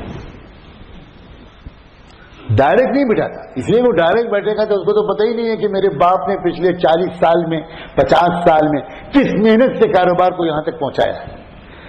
اکثر لڑکے اپنے باپ کے کاروبار کو سنبھال نہیں پاتے ہمارے معاشرے میں، وہ برباد کر دیتے ہیں، اس لیے کہ ان کو پتہ ہی نہیں ہوتا. تو اسی طرح اس نوجوان سے غلطی ہوئی کہ جو اس کو مال مل گیا تھا مفت میں باپ کے مرنے کے بعد، وہ مال اس نے اڑانا شروع کر دیا. شراب و شباب و کباب اور جوانی اور زنا، فحاشی اور تماشا. ماں اس کی بہت نیک تھی، بیوہ ماں، وہ بہت سمجھاتی رہی اپنے بیٹے کو، بہت سمجھاتی تھی، بیٹا یہ تو کیا کر رہا ہے، اپنی زندگی کو بھی برباد کر رہا ہے، مال کو بھی برباد کر رہا ہے، بیٹا پچھتائے گا، خون کے آنسو روئے گا. لیکن نشہ کا نشہ، جوانی کا نشہ، دولت کا نشہ، شراب کا نشہ، کچھ اس کی سمجھ میں نہیں آتا. سیدنا حسن بصری رحمۃ اللہ علیہ کا زمانہ تھا اور اس کی ماں حضرت حسن بصری کے بیان میں جایا کرتی تھی، ان کی مجلس میں جایا کرتی تھی. تو بار بار بیٹے سے کہتی تھی کہ بیٹا ایک بار تو میرے ساتھ چل ان اللہ والے کو دیکھ تو لے، ان کے بیان میں بیٹھ، شاید تیرا دل بدل جائے. لیکن اللہ بچائے جوانی اور دولت کے نشے سے کہ وہ ماں کی بات کو کبھی اس نے مانا ہی نہیں. تم جایا کرو بڑی بھی، میں کبھی نہیں جاؤں گا. یہاں تک کہ گناہ کرتے کرتے، عیاشی کرتے کرتے کرتے کرتے ایسا بیمار پڑا کہ کسی علاج سے فائدہ نہیں. بستر سے لگ گیا، ہڈیوں کا ڈھانچہ بن گیا، اور بالآخر خود وہ سمجھ گیا کہ اب میری موت قریب ہے، میں بچ نہیں سکتا. اس زمانے کے حکیموں نے بھی کہہ دیا اس کا مرض اب لا علاج ہے، اب چند دن کا مہمان ہے. تب بھی ماں کے سمجھانے پر اس کی سمجھ میں شروع میں نہیں آیا. ماں روتی رہی، اللہ سے دعا مانگتی رہی. ماں کو فکر تھی کہ بیٹا اب دنیا سے جائے گا، میں اکیلی ہو جاؤں گی، چلو اللہ میرا رب ہے. اصل تو فکر ماں کو یہ تھی کہ مرنے کے بعد میرے بیٹے کا کیا حشر ہوگا، کیا ہوگا آخرت میں میرے بیٹے کا. بہت سمجھانے کے باوجود اس کی سمجھ میں نہیں آیا. ماں بیچاری کیا کر سکتی تھی. لیکن ایک وقت آیا کہ بالکل جب موت قریب آ گئی اور موت کے آثار ظاہر ہو گئے، تب بیٹے کو کچھ خیال آیا اور بیٹے نے ماں سے کہا کہ ماں زندگی بھر تم مجھے سمجھاتی رہی، میں نہیں مانا، اب تو میں چند لمحوں کا مہمان ہوں، چند لمحوں میں میرا دم نکلے گا، میں جا رہا ہوں، میں بالکل دیکھ رہا ہوں اپنی موت کو. ماں میں توبہ کرنا چاہتا ہوں مگر مجھے توبہ کرنا نہیں آتا. میں جانتا ہی نہیں کہ اللہ کو کیسے یاد کیا جاتا ہے, کیسے توبہ کی جاتی ہے. ماں ایک احسان کر دو, حضرت حسن بصری کے پاس چلی جاؤ اور ان سے درخواست کر دو کہ اللہ کا ایک گنہگار بندہ دنیا سے جا رہا ہے, توبہ کرنا چاہتا ہے, اس کو توبہ کرنا آتا نہیں اور وہ آپ کے پاس آ بھی نہیں سکتا, آپ چلے آئیے اور آ کر توبہ کرا دیجیے. ماں خوش ہو گئی کہ چلو اتنا تو کہا بیٹے نے. جلدی جلدی اس نے چادر اوڑھی اور پہنچی حضرت حسن بصری کے پاس اور جا کر درخواست کی کہ حضرت میں وہی بدنصیب عورت ہوں, بار بار آپ سے اپنے بیٹے کے لیے دعا کرواتی رہی لیکن ابھی تک تو نہیں مجھے لگتا تھا کہ کچھ اس کا دل بدل رہا ہے. اب تو پتہ نہیں میں واپس جاؤں گی اس حالت میں چھوڑ کر آئی ہوں کہ زندہ پاؤں گی یا مر چکا ہوگا. اس نے مجھے بھیجا ہے, وہ توبہ کرنا چاہتا ہے مگر وہ کہتا ہے کہ مجھے توبہ کرنا نہیں آتا. حضرت سے درخواست کر دو کہ وہ آ جائیں, مجھے توبہ کرا دیں, میں اس لیے آئی ہوں, آپ کا کرم ہوگا, آپ چلیے اور چل کے توبہ کرا دیجئے. حضرت حسن بصری نے فرمایا اس وقت میں نہیں جا سکتا, مجھے درس دینا ہے, سینکڑوں ہزاروں لوگ انتظار میں ہیں, میں اس وقت تو نہیں جا سکتا. معذرت کر لی انہوں نے. ماں واپس آ گئی, دروازے کی طرف ٹکٹکی باندھ کر دیکھ رہا تھا لڑکا, سانس اکھڑ چکی تھی. کیا ہوا ماں؟ ماں نے بتایا کہ بیٹا زندگی بھر میں تجھ سے کہتی رہی کہ تو ان کے پاس چلا چل, تو نہیں راضی ہوا, آج ان سے درخواست کی تو انہوں نے معذرت کر لی, میں کیا کروں, تیرا نصیب ہی خراب. تب اس نوجوان لڑکے کو اچانک ایک خیال ہوا اور بس وہ رونے لگا. ایک چیخ نکلی اس کی زبان سے, اس نے کہا اللہ میں آپ کا روئے زمین پر سب سے گنہگار بندہ اور میں توبہ کرنا چاہتا ہوں. حضرت کو بلایا تھا, حضرت نہیں آ سکے. اللہ آپ معاف کرنا چاہیں تو حضرت حسن کے بغیر بھی آپ مجھے معاف کر سکتے ہیں. آپ مجھے معاف کرنے کے لیے حضرت حسن کے آنے کے محتاج نہیں ہیں. اللہ مجھے توبہ کرنا نہیں آتا مگر میں آپ سے معافی مانگنا چاہتا ہوں, میں توبہ کرتا ہوں. اللہ میں توبہ کرتا ہوں, اللہ مجھے معاف کر دیجئے, اللہ مجھے معاف کر دیجئے, اللہ مجھے معاف کر دیجئے, اللہ مجھے معاف کر دیجئے, معاف کر دیجئے, معاف کر دیجئے. یہی کہتا ہوا وہ دنیا سے چلا گیا. ماں بیٹھی روتی رہی. تھوڑی دیر کے بعد اٹھی, کیا کرتی, وہی ہو گیا جس کا اندیشہ تھا. ماں محلے کے لوگوں کے پاس گئی, محلے کے لوگوں کو بتایا میرا بیٹا انتقال کر گیا, میں گھر میں اکیلی عورت ذات ہوں, تم میری مدد کر دو. جو کچھ بھی اس کا کفن وغیرہ کا کپڑا ہے سب رکھا ہے, میں پردے میں جاتی ہوں, تم آ جاؤ اور اس کی لاش کو اٹھا کر لے جاؤ, نہلاؤ, کفن پہناؤ اور دفنا دو, اور نماز جنازہ جس کے بارے میں تم لوگ مشورہ کر کے طے کرو وہ پڑھا دو. لوگ آئے اور لے گئے اور تیاری شروع کر دی, غسل کی اور کفن دفن. اس بیچ میں خیال آیا ماں کو کہ میں ایک بار پھر جا کر حضرت حسن سے درخواست کروں کہ وہی نماز جنازہ پڑھا. تو پھر وہ گئی. ماں تو ماں ہوتی ہے نا, اس کی محبت کو ہزاروں سلام. پہنچی وہ, حضرت میں پھر آئی ہوں, معاف کر دیجیے گا, بیٹے کا انتقال ہو گیا. اگر آپ تشریف لے چلیں اور نماز جنازہ پڑھا دیں تو شاید میرے بیٹے کی مغفرت ہو جائے. حضرت حسن بصری کو زندگی بھر کے معمول کے خلاف ایک جلال آ گیا, غصہ, اور یہ سنتے ہی کہا جس بندے نے زندگی بھر ایک بھی نماز نہیں پڑھی میں اس کی نماز جنازہ نہیں پڑھا سکتا, کسی اور سے پڑھوا. واپس آ گئی بیچاری. ادھر جنازہ تیار ہو گیا, مشورہ ہونے لگا کہ کس سے نماز پڑھوائی جائے. اتنے میں دروازے پر دستک ہوئی. ماں دروازے کے پیچھے کھڑی ہو کے پوچھنے لگی کون صاحب ہیں؟ تو باہر سے جواب آیا میں حسن ہوں. حضرت آپ آ گئے. حضرت حسن بصری آپ تشریف لے آئے, اللہ آپ کا رتبہ بلند کرے, اللہ آپ کا درجے بلند کرے. اللہ والے ایسے ہی ہوتے ہیں.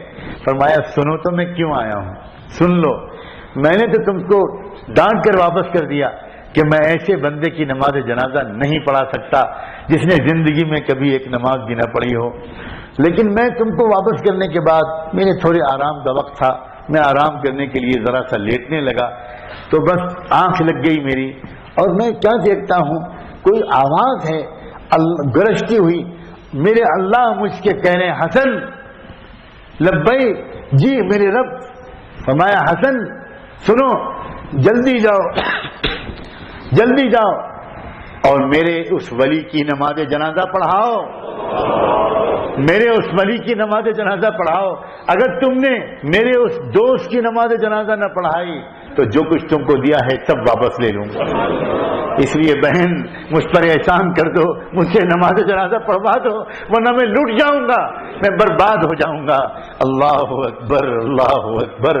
آپ کتنے کریم ہیں کہ زندگی بھر کا ایک گنہگار نوجوان اس حالت میں گیا ہے کہ اس نے ایک بھی نماز نہیں پڑھی، مگر سچے دل سے اس نے توبہ کی تھی تو اللہ آپ نے صرف توبہ کو قبول نہیں کیا، آپ نے پل بھر میں اس کو اپنا دوست بنا لیا۔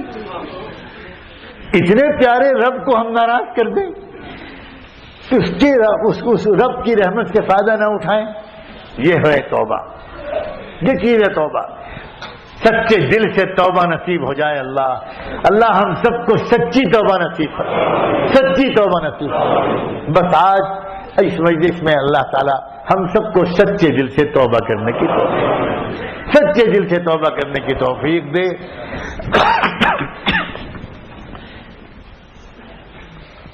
توبہ کی کئی شکلیں ہوتی ہیں۔ توبہ کی ایک شکل وہ بھی ہوتی ہے جس کو آج کل لوگ بیعت ہونا کہتے ہیں، اجتماعی توبہ، اجتماعی بیعت۔ بہت سے حضرات نے آج صبح سری نگر میں کئی لوگوں نے مجھ سے کہا تھا کہ ہم بیعت ہونا چاہتے ہیں۔ میں دن بھر اتنا مشغول رہا کہ بالکل وقت نہیں مل سکا، بالکل وقت نہیں مل سکا۔ ان سے کہا گیا تھا کہ آپ لوگ وہاں پہنچ جائیں، تو شاید وہ لوگ یہاں مجمع میں ہوں، اس لیے میں دعا سے پہلے توبہ اور بیعت کے کلمات پڑھاتا ہوں۔ جو حضرات بھی اس وقت بیعت ہونا چاہیں وہ توبہ اور بیعت دونوں کی نیتوں سے ان کلمات کو پڑھ لیں، توبہ اور بیعت دونوں نیتوں سے ان کلمات کو پڑھ لیں۔ اور جو حضرات بیعت نہیں ہونا چاہیں تو وہ صرف توبہ کی نیت کر کے ان کلمات کو پڑھ لیں۔ ان کلمات کو پڑھنے کے بعد میں پھر مشورہ دوں گا کہ ان کو آگے پھر کیا کرنا ہے۔ آئیے پہلے وہ کلمات پڑھتے ہیں، سب لوگ اللہ کی طرف متوجہ ہو جائیں، ادب کے ساتھ بیٹھ جائیں، اور جس طرح ایک مجرم میں خطا کار معافی مانگنے کے لیے کسی حاکم کے سامنے کھڑا ہوتا ہے، اس طرح بس اپنی کیفیت کو بنا لیں، اپنی زندگی بھر کے گناہوں کو یاد کر کے بڑی شرمندگی کے ساتھ اللہ تعالیٰ سے ایک توبہ کی نیت کر کے ان کلمات کو سنیں، غور سے سنیں اور ان کلمات کو دہرائیں۔ بسم اللہ الرحمن الرحیم۔ لا الہ الا اللہ محمد الرسول اللہ صلی اللہ علیہ وسلم۔ اشہد ان لا الہ الا اللہ واشہد ان محمدا عبدہ ورسولہ صلی اللہ علیہ وسلم۔ آمنت باللہ وملائکتہ وکتبہ ورسلہ والیوم الآخر والقدر خیرہ وشرہ من اللہ تعالی والبعث بعد الموت۔ آمنت باللہ كما هو بأسمائه وصفاته وقبلت جميع أحكامه إقرارا باللسان وتصديقا بالقلب۔ أستغفر الله ربي من كل ذنب وأتوب إليه۔ اللہ تعالی ہم سب کی توبہ کو قبول فرمائے، اور جو وعدہ ہم نے اللہ سے کیا ہے اللہ تعالیٰ اس عہد کو پورا کرنے کی ہم سب کو۔ اب جو اگلی بات میں کہہ رہا ہوں اسے غور سے سنیں۔ دیکھیں، اس بیعت ہو جانے کے بعد ضروری ہوتا ہے کہ انسان کسی دین سکھانے والے، کسی مربی، کسی مرشد، کسی شیخ، کسی عالم ربانی کو اپنا شیخ و مرشد بنائے، محبت کے ساتھ بار بار ان کی خدمت میں حاضر ہوتا رہے اور اپنے احوال ان کو بتاتا رہے، اور وہ جو بھی بتائیں ان پر عمل کرتا رہے، انشاءاللہ ایک ایک کر کے سارے گناہ زندگی سے نکلتے چلے جائیں۔ اب میں آپ کو جن لوگوں نے بیعت کی نیت سے ان کلمات کو پڑھا ہے، خاص طور پر ان کو اور باقی سارے مجمع کو بہت محبت کے ساتھ ایک مشورہ دیتا ہوں۔ اس علاقے کے اندر آپ کے قریب جو مشائخ ہیں، آپ کے قریب جو اہل اللہ ہیں، میں شاید سب کو جانتا بھی نہیں ہوں گا، اس لیے اگر کسی کا نام چھوٹ جائے تو مجھے بالکل بدگمانی نہ کی جائے۔ اسی علاقے میں بالکل قریب میں رہتے ہیں حضرت مولانا مفتی ایوب صاحب، اسی علاقے میں ہیں آپ کے یہ مشائخ حضرت مولانا حمید اللہ صاحب، حضرت مولانا مفتی رشید صاحب۔ میرا مشورہ یہ ہے کہ جو لوگ بھی بیعت ہوئے ہیں اس وقت، وہ ان بزرگوں میں سے کسی سے اپنا اصلاحی رابطہ قائم کریں، وہ آپ کے لیے بہت آسان ہوگا۔ میں تو دور رہتا ہوں، مجھ سے رابطہ قائم کرنا مشکل ہوگا، اور میری کوئی حیثیت بھی نہیں اللہ والوں کے سامنے۔ آپ ان میں سے کسی ایک کے دامن پکڑ لیں، میں وعدہ کرتا ہوں انشاءاللہ آپ نفع میں رہیں، میں بالکل پکی یقین کے ساتھ وعدہ کرتا ہوں کہ آپ نفع میں رہیں گے۔ ان اللہ کے بندوں میں سے کسی ایک کو اپنا شیخ و مرشد مان لیجئے، بھاگ بھاگ کر ان کے پاس جائیے، مبالغہ مت سمجھیے گا، ان اللہ کے بندوں کے چہروں کو دیکھنا، ان سے ملنا میں اپنے جیسے ہزاروں کے لیے باعث سعادت سمجھتا ہوں۔ اس لیے ان کی قدر کیجیے، ان کو اپنا شیخ مانیے، ان کو اپنا مرشد مانیے، ان کو اپنا رہبر مانیے، کسی ایک کو پکڑ لیجیے بس۔ دیکھیے، باپ انسان کا ایک ہی ہوتا ہے، چچا بہت سے ہو سکتے ہیں، یہ اچھی طرح ذہن میں رکھیے۔ کسی ایک کے حوالے اپنے آپ کو کر دیجیے، ان کی مجالس میں جائیے، ان کے وعظ میں جائیے، اور بس ان کی دعائیں لے لیجیے، پھر دیکھیے گا انشاءاللہ وہ ساری باتیں جو آپ کے دلوں میں ارمان ہیں کہ ہم نیک بن جائیں، گناہ ہم سے چھوٹ جائیں، ہم انسانوں کی خدمت کرنے والے بن جائیں، ہم اللہ کو یاد کرنے والے بن جائیں، ہمارے گھروں کا ماحول بالکل درست ہو جائے اور تمام گناہ ہماری زندگی سے نکل جائیں، آپ کے یہ سارے ارمان پورے ہوں گے۔ اللہ تبارک و تعالیٰ اپنے کرم سے صحیح راستے پر استقامت کی ہم سب کو توفیق عطا فرمائے۔ آئیے اب دعا کے لیے ہاتھ اٹھا لیں۔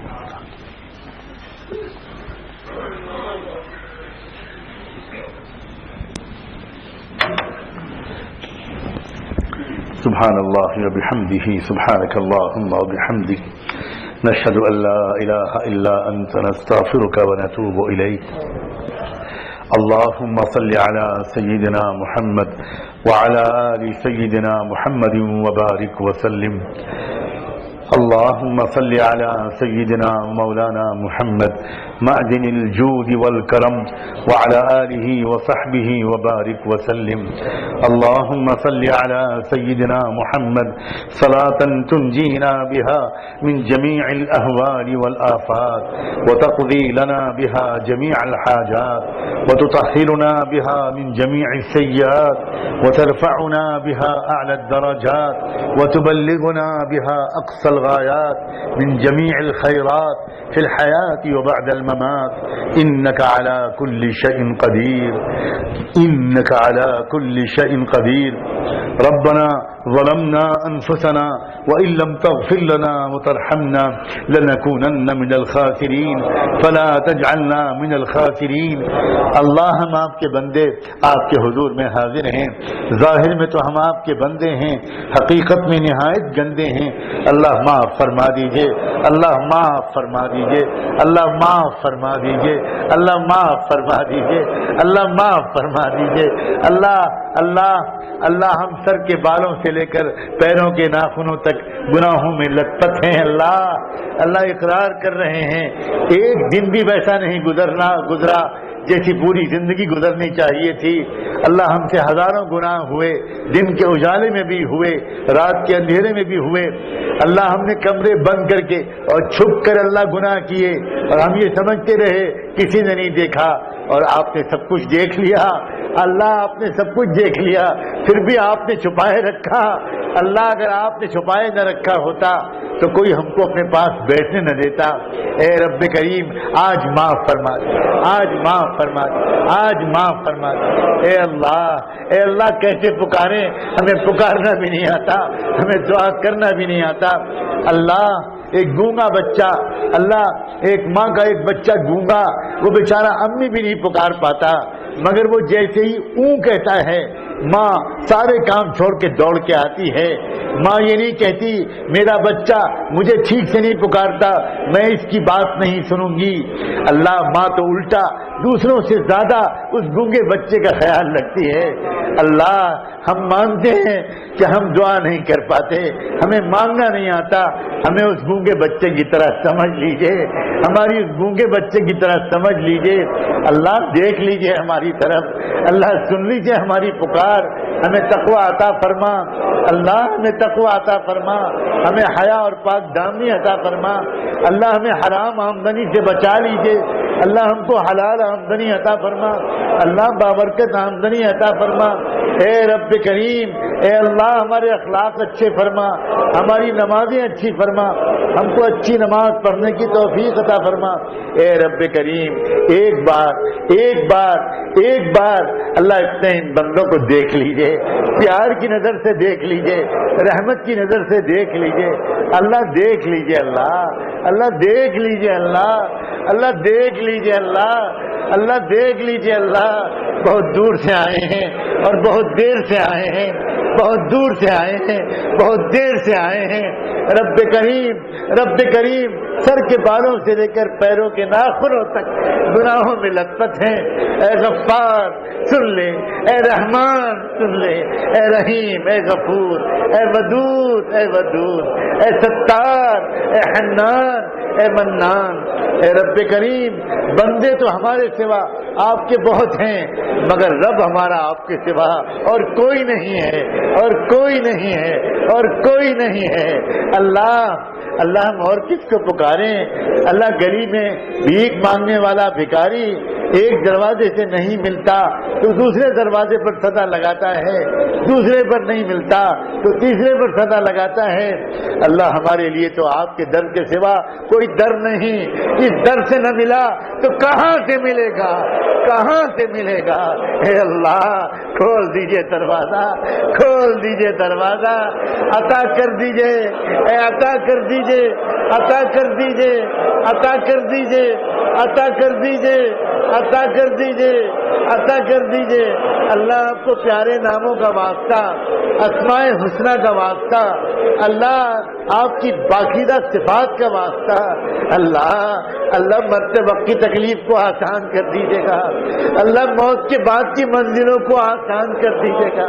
اللہ قبر کی منزل سخت ہوگی, اللہ برزخ کا میدان سخت ہوگا, برزخ کا عالم سخت ہوگا, حشر کا میدان سخت ہوگا, پل صراط پر سے گزرنا بڑا سخت مرحلہ ہوگا. اللہ اعمال تولے جائیں گے, بدن کا ایک ایک حصہ اعمال کی گواہی دے گا. اے رب کریم ان ساری منزلوں پہ ہمارے عیبوں کو چھپائے رکھیے گا. اللہ اگر آپ نے سزا دینے کا فیصلہ کیا, اللہ آپ نے فیصلہ کر لیا کہ پکڑ لو اس بندے کو اور جکڑ لو اس بندے کو اور اس کو گھسیٹ کے جہنم میں پھینک دو, اور اللہ فرشتے ہمیں پکڑ کے لے جانے لگے. اللہ اس وقت ہماری ماں نے دیکھ لیا تو ہماری ماں کے دل پر کیا گزرے گی, ہمارے باپ نے دیکھ لیا تو ان کے دل پر کیا گزرے گی, ہمارے استادوں نے دیکھ لیا, ہماری دوستوں ساتھیوں نے دیکھ لیا, ہماری اولادوں نے دیکھ لیا تو ان کے دل پر کیا گزرے گی, وہ کیا سوچیں گے. اللہ بغیر حساب کتاب کے اور بغیر سزا دیے محض اپنے فضل و کرم سے بغیر کچھ پوچھے معاف کر کے جنت میں بھیج دیجیے گا. مان جائیے اللہ, مان جائیے اللہ, مان جائیے اللہ. ہم آپ کو منانا چاہتے ہیں, آپ کو منانے آئے ہیں. اللہ دیکھیے اس مجمع میں اللہ کیسے کیسے آپ کے بندے بیٹھے ہیں. اللہ علماء ہیں, اصحاب ذکر ہیں, اصحاب نسبت ہیں. اللہ اس میں سفید داڑھی والے کتنے بوڑھے بیٹھے ہیں. اللہ ہم نے سنا ہے کہ جب کوئی بوڑھا بندہ آپ کے سامنے ہاتھ پھیلاتا ہے تو آپ کو خالی ہاتھ واپس کرتے ہوئے شرم آتی ہے. اللہ اس میں کتنے نوجوان بیٹھے ہیں جو بڑی مشکل سے اپنے آپ کو گناہوں سے بچانے کی کوشش کر رہے ہیں. اللہ آپ دیکھ رہے ہیں ماحول گندا ہو گیا ہے. اللہ ماحول میں بے حیائی ہے. اللہ کیسے بچائیں اپنے آپ کو, کوشش کرتے ہیں پھر بھی قدم پھسل جاتے ہیں. اللہ کوئی تو ہوگا ان میں جن کی آمین آپ کو پسند آ رہی ہوگی, اللہ اسی کی آمین کے تو فیل آج ہم سب کی دعا قبول کر, ہم سب کی دعا قبول کر. اے رب کریم, یہ جو آپ نے اللہ جو آپ نے طوفان بھیجا تھا, اللہ علامت صاف بتا رہی ہے کہ اللہ اب بہت دن سے اللہ آپ نے گناہوں کو برداشت کر رہے تھے آپ, اور آپ نے ایک سبق سکھانا چاہا, آپ کو حق تھا اس سے بھی بڑی سزا دینے کا. اللہ جو غلطیاں ہو گئی انہیں معاف کر دیجیے, اور اب سب کو توبہ کرنے کی توفیق عطا فرما, سب کو توبہ کرنے کی توفیق عطا فرما. سودی لین دین سے اور سودی مال سے اللہ 100% ہم سب کو بچا لیجیے, محفوظ فرما, بدکاریوں سے بچا, اللہ فحاشی سے بچا. اے رب کریم ہر طرح کے ظلم و ستم سے بچا. اے رب کریم اب صاف ستھری زندگی گزارنے کی توفیق عطا فرما.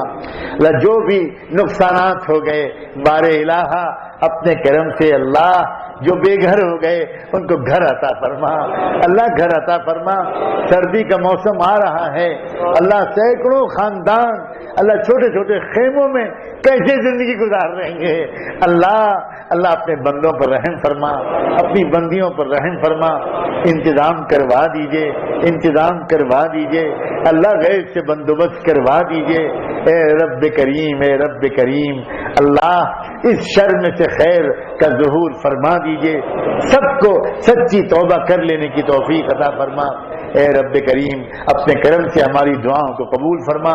ایک آخری التجا اور ہے, اللہ ہم سب گنہگاروں کے نام لے کر رحمت دو عالم صلی اللہ علیہ وآلہ وسلم کی خدمت اقدس میں ہم سب کی طرف سے درود و سلام بھجوا دیجئے, ان پر اور ان کی آل پر, ان پر اور ان کے اہل بیت پر, صحابہ اور صحابیات پر, ازواج مطہرات پر, ذریت طیبہ پر, اور ان کے نقش قدم پر چلنے والے تمام اولیاء اللہ اور بزرگان دین پر, اور انہی کے راستے پر جینے اور مرنے کی ہم سب کو توفیق عطا فرما. وصلی اللہ تعالی علی خیر خلقہ سیدنا محمد وعلی آلہ وصحبہ اجمعین برحمتک یا ارحم الراحمین. السلام. بھائی اب نماز کا اعلان کر دیں. اور